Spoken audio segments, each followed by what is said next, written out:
Hello again, folks. It's Donal McCarthy here with 311 Realty. So congrats, by now you've had your consultation with either myself or someone on the 311 Realty Group team. You've gone and spoken with a mortgage broker and or your bank in regards to a pre-approval. So now we're at the exciting step of getting out there and viewing properties. So as we discussed in our consultation, our process for finding properties is called the funnel process. And the very important factors for you as a buyer, you want to make sure you don't miss out on anything or you don't overpay for anything. So let's look at the first one here. To make sure we don't miss out on anything, okay?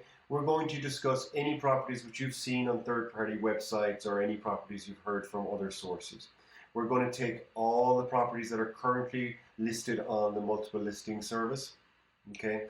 We're going to watch new listings as they come out daily. In cases, you might be interested in new construction product.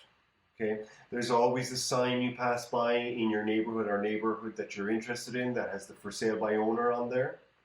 Get that number and bring it to us. Also, your extended sphere and network. You may be aware of somebody who has a property that you wish to entertain, possibly going after. So we take all of these sources of properties, and what we want to do is our process of elimination. Okay, we don't want to be selective. We want to eliminate from thousands and thousands of homes down to hundreds, down to the tens.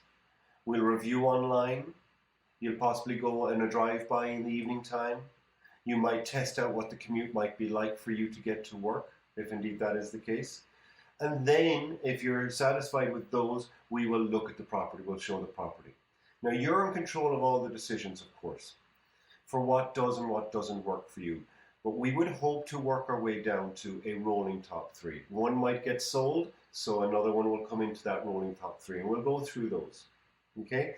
And then when we've found a property in that top or three, two or one, we want to make sure we don't overpay for the property. So then it is our job as professionals for you to do a thorough market analysis. Okay, we're going to find the most recent sales within 90 days that occurred in that area of properties as close to matching to the subject property as possible. Okay, there may be some variances. One might have a garage, one might not, one might have a driveway. Okay, one might have a fourth bedroom or a finished basement, etc., etc.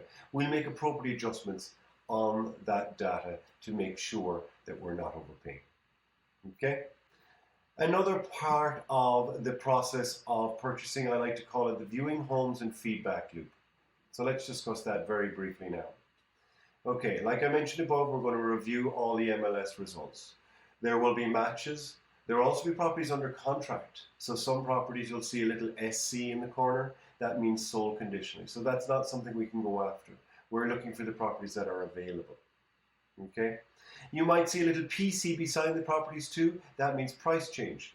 That might indicate that there's a certain motivation there from the sellers. Okay, we will discuss everything that we see. Like I mentioned above, we'll view them online. You'll do a few drive-bys, maybe test your commute, and then ultimately, if they still are in our filter, we will show them. Okay. Also, just a few notes in regards to expectations of punctuality.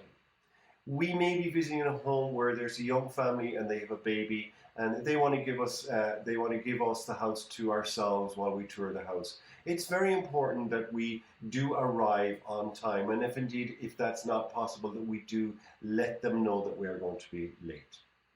When we're out there, of course, we're going to actually have a scale of 1 to 10 as to how our properties factor.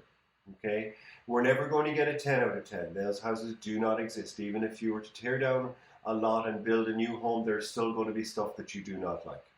Okay, so we call it the 85% rule and a 6-factor chart. More on that when we're out and looking with our agents. Now, if we find it, what are we going to do? Okay, let's consider our basics. We've got a price, or deposit, or closing date, conditions, irrevocability, inclusions and exclusions. That's it really. That's all we have to consider. And in this market in Toronto, for the good properties, we do have to act quickly. So there you have it, folks. That's my little kind of overview of our process of elimination rather than selection. Good luck out there and move forward towards your dream home. Ciao, ciao.